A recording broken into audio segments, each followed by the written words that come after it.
Hello there, my fellow gamers.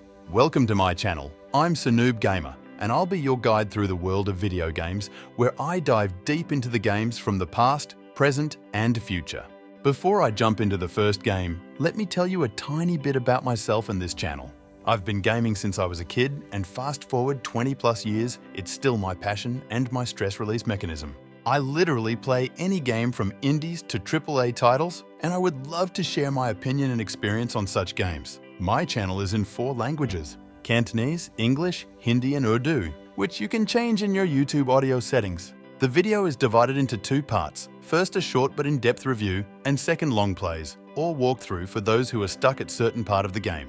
After watching the review, you can hit the links of the long play and choose to watch any part of my gameplay and decide for yourself if the game is worth investing your time and money. Alright, let's dive into the review of the very first game on this channel, and one of my personal favourites, PlayStation 2 cult classic Shadow of Rome, developed by Capcom. My review will be divided into 6 categories: story, without spoilers, gameplay, graphics, sound, replay value, and lastly, should you play. Now let's get to it. First off, let's talk about the story.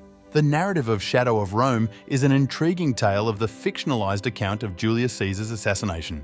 Set in 44 BC, the game begins with the assassination of Julius Caesar, thrusting players into a world of power struggles, betrayal, and personal vendetta. Players follow the intertwined fates of 2 characters: Agrippa, a centurion turned gladiator whose father is accused of murdering Caesar, and Octavianus, Agrippa's friend and Caesar's nephew who seeks to uncover the truth behind the murder. Both characters play a pivotal role in the unfolding drama. Agrippa is the quintessential warrior with a heart, driven by loyalty and justice. Octavianus, though less physically imposing, is intelligent and resourceful. The supporting cast includes some historical figures in the likes of Cicero, Pansa, Maecenas, and Marcus Brutus are all given depth and motivations that enrich the story. The game does an excellent job of making players care about the fates of all characters.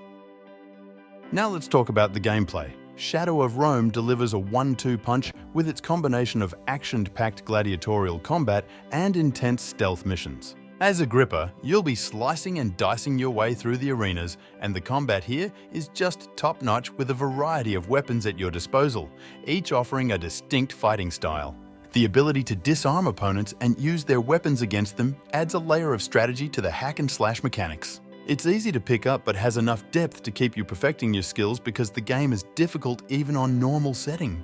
And just when you think you've got the hang of it, you'll switch to Octavianus for some sneaky stealth action. Octavianus unravels a conspiracy at the heart of Rome while visiting historical venues. Here, the game shifts gears to a more methodical pace, requiring players to don disguises, eavesdrop on conversations, and avoid detection.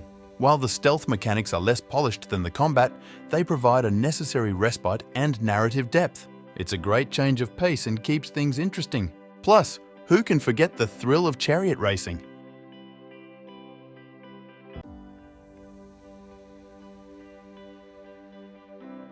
Graphically, for a PlayStation 2 title, Shadow of Rome is a stunner, especially for its time. The game captures the essence of ancient Rome, from the grandeur of the city to the gritty details of the Colosseum.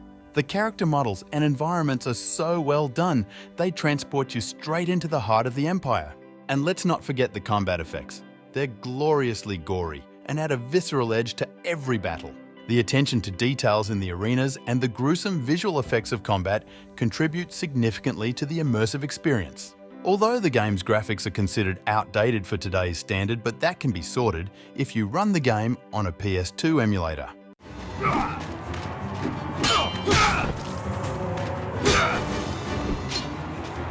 The sound design really enhances the game's atmosphere. The impact sounds of different weapons are unique to its weapon type. They sound nice enough.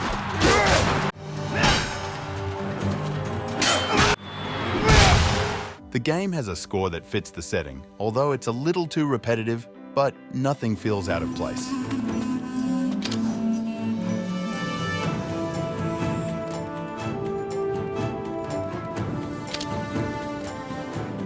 For me, the roaring and chanting of the stadium crowd stands out the most. It reacts to your actions in the arena and enhances the gladiatorial battle's intensity and excitement.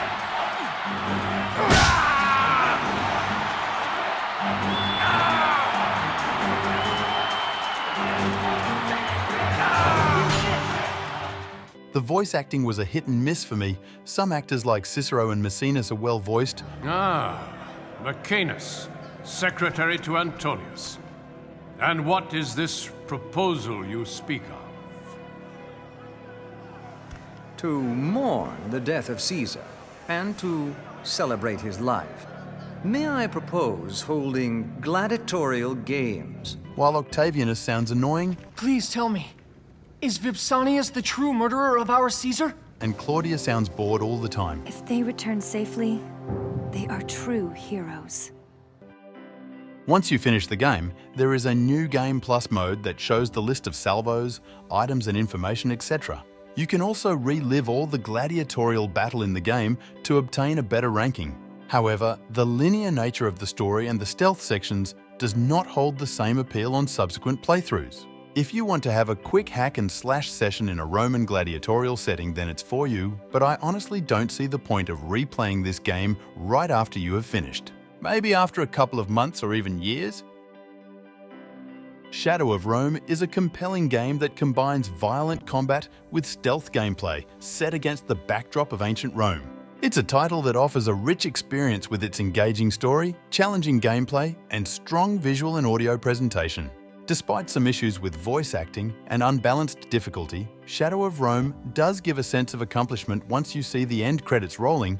That's why it remains a standout title in the PS2 library and is fondly remembered by those who have played it, because there's nothing like it even after several console generations.